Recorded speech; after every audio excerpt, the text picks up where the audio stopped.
Olá, é com muita alegria que nós estamos de volta para mais um estudo do livro de Apocalipse. Estamos fazendo as lições que nos são propostas nesse estudo. Estamos entrando hoje, dando início à lição número 3, as 7 igrejas. Vamos pedir a Deus que nos abençoe para termos a compreensão conforme a vontade dEle? Oremos. Senhor Deus e Pai Celestial, te agradecemos por mais essa oportunidade que temos de poder parar um pouquinho a nossa vida cotidiana e dar atenção aos teus escritos e aos ensinamentos que ele contém, Senhor. Pedimos a orientação do teu Santo Espírito, pois se não houver a revelação vinda dos céus, nós não conseguiremos compreender o que o Senhor tenta nos dizer, porque estamos tomados pelos desejos da carne, pelas vontades do mundo e pelo hábito de vivermos num mundo de pecado. Mesmo quando não desejamos, muitas vezes fazemos aquilo que não agrada a Ti e o Teu Espírito não pode atuar em nós por conta disso. Na verdade, o Senhor não se afasta de nós, mas é o pecado que faz com que o Senhor não possa atuar em nossa vida. Nós queremos então pedir perdão pelos pecados cometidos, não por mérito nosso, mas pelos méritos do sangue derramado na cruz pelo Teu próprio Filho, pois é em nome dele que nós oramos e agradecemos. Amém. As 7 igrejas. Graças à tecnologia, hoje temos a comunicação instantânea. Alguém escreve ou diz alguma coisa em um aparelho eletrônico conectado a uma rede mundial e no mesmo instante a mensagem pode ser lida, ouvida ou assistida pelo destinatário de qualquer parte do planeta. Por outro lado, a agilidade das mensagens eletrônicas deixou para trás o lado mais humano da correspondência por cartas, hábito que aproximava amigos, familiares e namorados. Que alegria receber uma carta de pessoa querida. A distância, a ausência e o silêncio frequentemente tornam mais evidentes os sentimentos escritos à mão. Jesus Cristo também enviou cartas. Ele inspirou João, o autor de Apocalipse, a escrever cartas às 7 igrejas específicas, com mensagens direcionadas aos fiéis de cada uma dessas comunidades. Eram igrejas localizadas em 7 cidades na província da Ásia Menor, cada uma reunindo pessoas com qualidades admiráveis e com falhas condenáveis também, assim como todos nós. Devido à profundidade das palavras anunciadas por Jesus, essas cartas contêm instruções, advertências e promessas que se aplicam à igreja cristã ao longo das eras. Neste estudo, você conhecerá a mensagem de Cristo destinada para você. Que introdução linda, né? Falando das 7 igrejas, nós mandamos para você já a foto, né, dessa região da Ásia Menor, onde estavam localizadas as 7 igrejas, né? E você pôde então observar. Interessante é que essa área ela está bem próxima, né, onde está acontecendo hoje o conflito, né, entre a Rússia e a Ucrânia. Ela está ali entre o Mar Negro e o Mar Mediterrâneo. E a gente pode então ver a proximidade desses problemas com essa área, como que é uma área conflitante, né? Isso torna o nosso assunto também interessante. Muitas vezes a gente não tem essa ligação histórica da Bíblia com a história da humanidade. Então a gente tenta transformar a Bíblia em algo sobrenatural, com acontecimentos que não fazem parte deste mundo, principalmente com relação ao livro de Apocalipse, essa escatologia toda, né, destruição de tudo, e um povo que fica para trás, ou um povo que é retirado. Então a gente não faz, mas a Bíblia ela é muito clara. Por exemplo, nós temos aqui com referência às 7 igrejas, né? Éfeso foi uma igreja aí do ano 31, a era dos apóstolos. Esmirna, a igreja a partir do ano 100. a era das perseguições, né? Nós tivemos aí muitas mudanças a partir desse momento, né? Dos 313 depois de Cristo, a igreja de Pérgamo, que foi a era da apostasia. Primeiro a igreja foi perseguida, depois então a igreja se entrega à apostasia e vive um acordo com os líderes humanos e começam então a agir conforme seus interesses pessoais. É isso que Apocalipse mostra para gente, né? 538, Tiatira, a Era das Trevas, quando começa a Idade Média, tudo então é retirado do homem. Aí durante 1230 anos, mais ou menos, 1200 anos, o conhecimento é retirado da humanidade e apenas as lideranças têm acesso ao conhecimento, tanto religiosa quanto a liderança política, né? Os reis e imperadores é que detém para si o conhecimento de tudo, e a humanidade então é imergida nas trevas e o conhecimento é retirado. Aí 1517 a igreja de Sardes, né, representada pela mensagem, a igreja de Sardes, a era da reforma, onde o homem começa então a redescobrir as mensagens bíblicas e reconhecer que Deus tem uma vontade, um propósito para a nossa vida e que Deus não era o monstro pregado na era da Idade Média, né, sendo Deus igualado aos deuses criados pelo homem, e no final das contas tudo era mal, né, e tudo era contra um Deus tirano e terrível. Aí, em 1755, nós temos a Igreja de Filadélfia, a era dos reavivamentos, onde a igreja então foi reavivada e a mensagem do Evangelho começa a ser pregada, e os estudiosos da Bíblia de várias religiões que já existiam na época vêm então a discutir sobre as verdades bíblicas, e acontecem concílios, né, nos Estados Unidos, na Europa, onde as pessoas que estudaram a palavra, né, começam a então discutir questões que eles descobriram, o ponto de vista iluminado pelo Espírito Santo, e começam então a surgir o protestantismo, né? O reavivamento da crença da salvação pela fé. Nós temos muito marcado em nossas mentes Martinho Lutero, mas temos aí também Jerônimo de Praga e muitos outros que trabalharam no reavivamento da ideia, muitos mártires, muitos nomes contam com isso.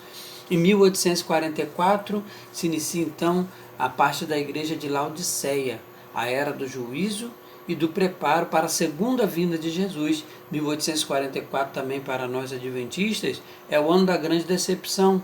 A igreja adventista ainda não existia, mas existiam as pessoas que iriam fundá-la mais à frente, porque aqui, após um estudo da profecia de Daniel, das 2.300 tardes e manhãs, então aquele povo reuniu e entendeu que Jesus estaria voltando em outubro de 1844, e foi chamado de a grande decepção, porque eles agiram como os apóstolos, como os povos no livro de Atos, venderam tudo que tinham para que fosse pregado o Evangelho, para que a mensagem chegasse a todos, porque Jesus não podia retornar sem que a humanidade recebesse a mensagem, para que todos tivessem então a oportunidade de serem salvos.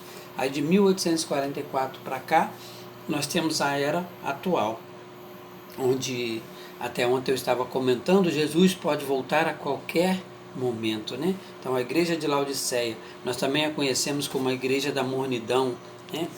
Onde nós vamos ver que é declarado: porque não és frio nem quente, estou a ponto de vomitar-te da minha boca. Que coisa triste, né? E nós fazemos parte dessa igreja então, porque a igreja de Deus é todo o povo de Deus em todos os lugares do mundo, todos aqueles que têm uma fé pura, uma fé professada em Cristo, que crê no sacrifício de Jesus, né, faz parte do povo de Deus. O conhecimento ele é ampliado, mas o povo de Deus ele está em todos os lugares. A pessoa mais humilde, né, que não sabe nem ler, ela faz parte do povo de Deus, ela tem condição de estar salvo em Cristo Jesus. Nós já vimos que só Jesus pode abrir o livro e dizer o nome daqueles que constam no livro. Só Ele tem esse poder. Nós não podemos. Então, nós queremos, é claro, nos aproximar de Deus através do conhecimento, e é por isso que nós estamos estudando o livro de Apocalipse. Então, espero que a gente possa ter aqui um estudo agradável e que possa nos trazer as respostas para as nossas perguntas. Eu tenho visto muitos pregadores, agora as pessoas estão mais corajosas com relação ao livro de Apocalipse, e muitas pessoas têm pregado sobre Apocalipse. Mas o Apocalipse, como nós já vimos, ele é um livro que não pode ser separado dos outros livros da Bíblia. Você só tem como entender Apocalipse usando como chave para a revelação do próprio Apocalipse toda a Bíblia, desde o Gênesis, né, até o livro de Apocalipse. Então, se você não fizesse apanhado e colocar o livro de Apocalipse numa esfera apenas espiritual ou sobrenatural, você vai ter uma revelação aí um pouco fora da realidade, quando na verdade o que o livro nos traz é a realidade em que vivemos. Vamos à primeira pergunta então. Quem foram os destinatários da mensagem de Jesus no Apocalipse? Apocalipse 1, verso 11. Aí está as respostas aí embaixo, mas está até fácil, né? Porque lá em cima o título já diz, né? As 7 igrejas. Então não foram 7 pessoas santas nem 7 líderes políticos. A mensagem é dirigida às 7 igrejas, como diz lá, né? No livro de Apocalipse 1, capítulo 1. Ok, deixa só eu me ajeitar aqui, porque eu acho que eu estou aberto no... Abrir o estudo trocado.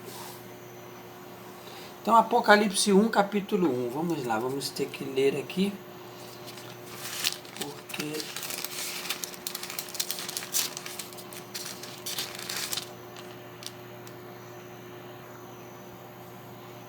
Ok, então resolvido aqui, eu tive um probleminha aqui no computador que eu estou usando, peço perdão a vocês, mas vamos adiante. Apocalipse 1, verso 11, dizendo: o que vocês escrevem no livro e manda às 7 igrejas de Éfeso, Esmirna, Pérgamo, Tiatira, Sardes, Filadélfia e Laodiceia. O que vês, né? O que vês, escreve em livro e manda às 7 igrejas. Perdão. Então, aqui Jesus diz que tudo que fosse revelado deveria ser enviado para essas 7 igrejas. O Apocalipse apresenta 4 séries de 7. São elas: as 7 igrejas de Apocalipse 1, verso 3.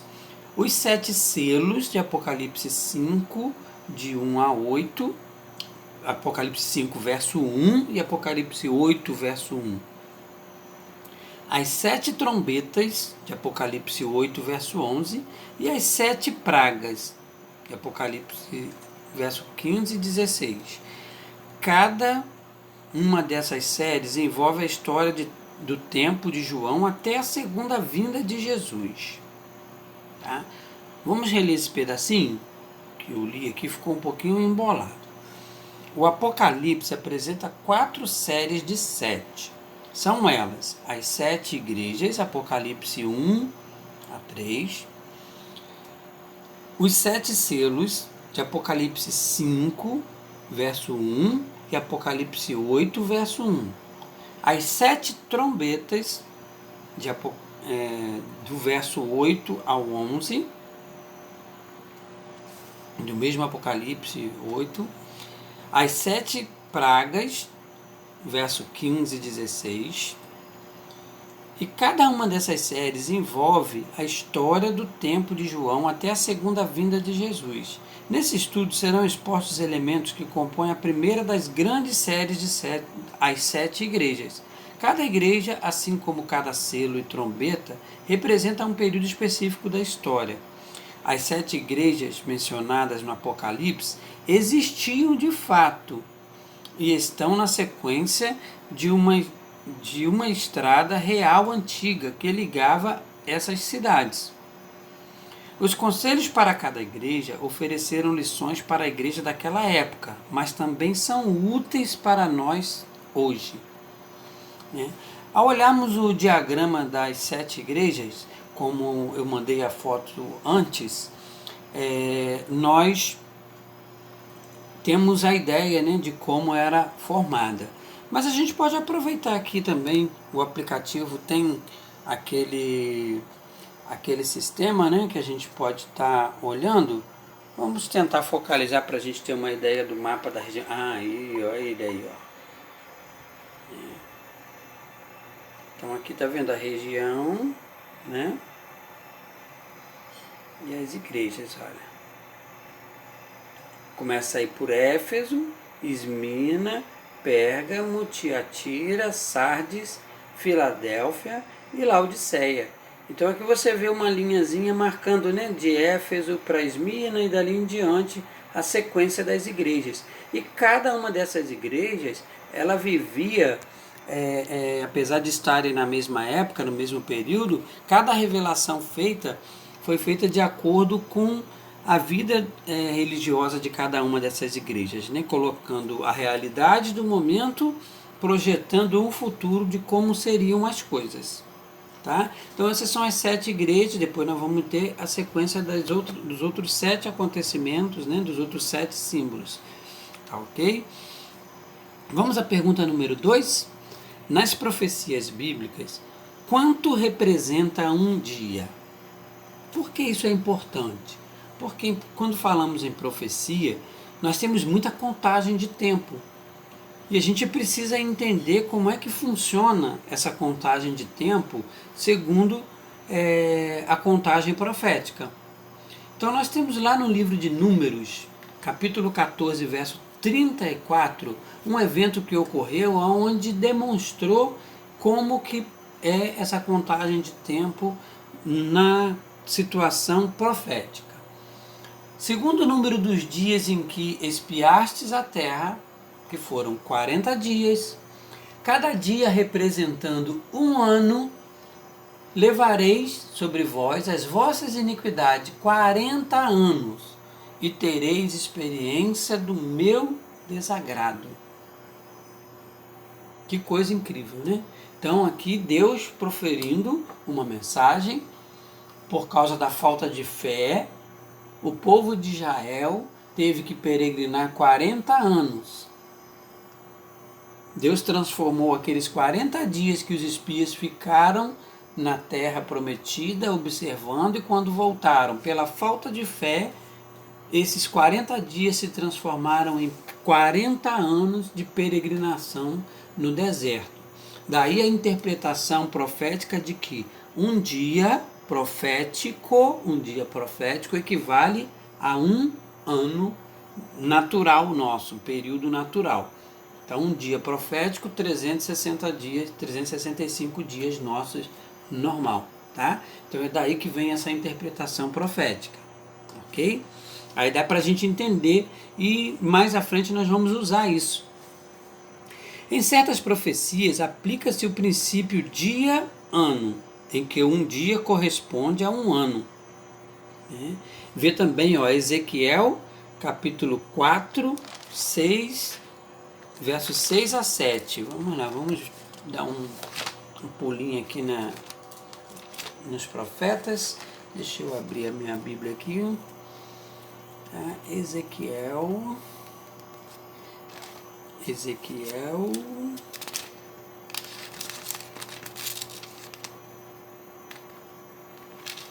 4, 6 e 7. Vamos lá. Quando tiveres cumprido esses dias, deitar-te-ás sobre o teu lado direito e levarás sobre ti a iniquidade da casa de Judá. 40 dias te dei, cada dia por um ano. Voltarás, pois, o rosto para o cerco de Jerusalém com o teu braço descoberto e profetizarás contra ela. Então aqui, para cada dia, te dei um ano. Mais uma vez é confirmado também no livro de Ezequiel, né?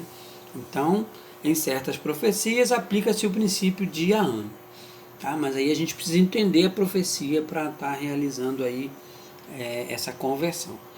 Que período profético é incluído na mensagem à igreja de Esmirna? Tá? Pergunta de número 3. Qual período profético é incluído na mensagem à igreja de Esmirna? Vamos à resposta que encontra-se em Apocalipse 2, verso 10. Não temas as coisas que tens de sofrer. Eis que o diabo está para lançar em prisão alguns dentre vós, para ser dispostos à prova, e tereis tribulação de 10 dias. Ser fiel até a morte, e dar-te-ei a coroa da vida. Qual o período de tempo, então? Está incluso ali. O diabo está para lançar em prisão alguns dentre vós, para seres à prova. Tereis tribulações de 10 dias. Né? Então, em certas profecias aplica o princípio dia-ano, em que um dia corresponde a um ano. Também Números 14, 34, Ezequiel 4, 6 e 7, como nós já lemos. Né? Assim, entendemos que os 10 dias de tribulação da fase de Esmirna se estenderam entre os anos 303 e 313. Então, nós temos essa compreensão aí. De 303 a 313 foi o período aqui de tribulação na fase de Esmirna. Tá? Um edito promulgado pelo imperador Diocleciano levantou uma forte onda de perseguição aos cristãos. Esse período teve fim no Edito de Milão, assinado pelo imperador Constantino em 313. É onde dá início, então, a igreja de Pérgamo. 313 começa a era de Pérgamo, da apostasia, que na verdade tem uma ligação muito grande com Constantino. Constantino é responsável pelo edito de responsável por vários editos que levaram a igreja a essa apostasia. Ele, apesar de ter se convertido ali, meio que uma conversão forçada para tirar proveito da situação política, juntando com o religioso e tal, e Constantino então faz várias mudanças, inclusive é de autoria dele, né, a mudança do dia de sábado para o dia de domingo. Ele está envolvido nessa história da mudança da lei de Deus aí, tá? Então 313, por isso apostasia, a igreja começa a apostatar e se adaptar às questões do mundo, né? Mas nós estamos falando ainda de Esmirna, né? Vamos aqui à pergunta número 4. Qual é a condição espiritual da igreja de Tiatira? Veja, Pérgamo foi a era da apostasia, o estudo aqui ele pulou lá para Tiatira no ano 538, porque a apostasia em si ela dá um estudo completo, nós vamos estudar isso mais à frente. Então, provavelmente o estudo que nós estamos fazendo está reservando isso para uma outra fase. Né? Então, qual é a condição espiritual da igreja em Tiatira? Apocalipse 2, capítulo 2, verso 20 e 21. Tenho, porém, contra ti o tolerares que essa mulher, Jezabel, lá do Antigo Testamento, né, então usa aqui uma figura de linguagem, uma linguagem de figura, né, figurada, que a si mesma se declara profetiza, não somente ensine, mas ainda seduza os meus servos a praticarem a prostituição, comerem coisas sacrificadas a ídolos, e dei-lhe tempo para que se arrependesse. Ela, todavia, não quer arrepender-se da sua prostituição. Então nós estamos falando de Tiatira, a era após a apostasia, e aqui a profecia é dada em relação a essa apostasia. E acusa Jezabel de ser a autora. Lembramos que a perseguição era forte aos cristãos, então usava-se essa linguagem figurada para que você evitasse a sua prisão e morte. mas falava-se de algo, a gente sabe quem foi Jezabel, também daria um estudo enorme, né? Então, nós sabemos que foi ela falsa, né? Dizia uma coisa e fazia outra, então é um estudo grande também, mas aqui mostra que ela seduz então, e fica ensinando coisas erradas, né? Seduz os homens, ensina os servos a praticarem coisas erradas que desagradam a Deus.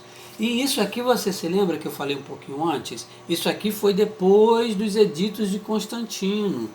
Então, quer dizer, ela aproveitou tudo aquilo que foi promulgado por ele, que causou a prostituição e tornou isso. Então, Jezabel aqui, ela representa um poder, ela representa alguém. Mas não é o momento da gente estudar ainda quem é esse alguém, porque tem um estudo também somente sobre isso e deve estar incluído junto do estudo da apostasia. A mensagem a Tiatira traz como símbolo sua condição a antiga rainha Jezabel, lá de 1 Reis 16:31, viu que eu falei, né? E a ela são atribuídos os pecados de prostituição e ingestão de carnes sacrificadas a ídolos. Isso se refere à apostasia do cristianismo durante a Idade Média. Em nome de Deus, imagens, esculturas de santos eram adoradas, mandamentos divinos foram alterados por decreto humano e os dissidentes foram perseguidos pela Inquisição. Na época, o Papa tomou para si as prerrogativas divinas: perdoar pecados, condenar e absolver as consciências, exigir adoração e exercer autoridade absoluta. Ou seja, tomou o lugar de Deus, né? Fazia aqui o papel de Deus, o todo soberano. Como se ele tivesse sido dado toda a autoridade no céu e na terra. Quando na verdade isso foi dado a Jesus. E Jesus deixou isso bem claro, né? A mim foi dada toda a autoridade no céu e na terra. Então foi dada a quem? E somente por meio dele podemos ir a Deus. Então não há intermediário aqui na terra que possa nos levar até o céu. Pergunta número 5. Que apelo comovente Cristo faz a quem está espiritualmente morno? Nós agora vamos lá para a igreja de Laodiceia. Que apelo comovente Cristo faz a quem está espiritualmente morno? Apocalipse 3, verso 20. Eis que estou à porta e bato. Se alguém ouvir a minha voz e abrir a porta, entrarei em sua casa e cearei com ele e ele comigo. Acabei de dizer, o único, né, que recebeu todo o poder na terra e no céu. E não há outro caminho para chegar a Deus se não for através dele. E ele está batendo a porta do nosso coração. Se estamos mornos, devemos esquentar, pregar o Evangelho, aprender mais de Cristo, mais da vontade de Deus e permitir que Ele entre em nossa casa. Então, eis que estou à porta e bato. Se alguém ouvir a minha voz, abrir a porta, entrarei em sua casa e cearei com ele e ele comigo. Jesus não está dizendo que vai cear sozinho. Está dizendo que vai fazer isso em conjunto com todos nós. Jesus aguarda a decisão de cada um. Ele não invade. Seu convite é para jantar ou cear conosco. Isso significa que ele nos chama a um relacionamento de comunhão com ele. Cristo quer que você o aceite em sua vida. Atenda ao apelo que Jesus Cristo faz em Apocalipse 3, verso 20, abrindo o coração para que ele entre em sua vida e mude o seu ser. Vamos fazer esse compromisso juntos aqui embaixo? Meu compromisso. Entendi que as 7 cartas escritas às 7 igrejas de Apocalipse representam, na perspectiva histórica, os 7 períodos vividos pela igreja cristã. Eu me comprometo a aceitar a mensagem e atender ao apelo que Jesus Cristo faz em Apocalipse 3:20. Assim, abro o meu coração para que ele entre em minha vida e mude o meu ser. Que assim seja, que Deus esteja conosco, que você possa ter aproveitado. Agradecemos a Ti, Senhor, por esta oportunidade e pedimos que o Senhor nos acompanhe e nos dê vontade para estarmos juntos no próximo estudo. Em nome de Jesus. Amém.